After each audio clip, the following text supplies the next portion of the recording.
নমস্কার ফেসবুকের প্রিয় বন্ধু এবং দর্শকেরা, চলে এলাম।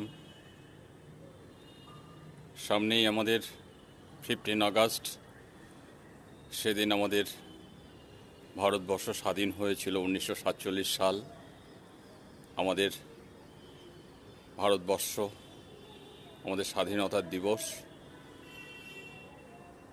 তাই বলছি বন্ধু, আমরা তো বিভিন্ন ধরনের বিভিন্ন কন্টেন্ট বানিয়ে কাজ করে এগিয়ে চলেছি আগামী পথের দিকে। বিভিন্ন ধরনের বিভিন্ন উপহার দিচ্ছি ফেসবুককে, ভালো লাগছে। প্রত্যেকেরটা লাইক, শেয়ার, কমেন্ট করে থাকছি, খুব ভালো লাগছে। এইভাবেই কাজ এগিয়ে নিয়ে যাওয়া যাক আগামী পথের দিকে। নতুন করে আর কিছু বলার নেই, আমাদের এইভাবেই মন দিয়ে কাজ করে এগিয়ে যেতে হবে আগামী পথের দিকে। তাই বলছি বন্ধু, ভালো থাকবেন, সুস্থ থাকবেন। শুভ সন্ধ্যা।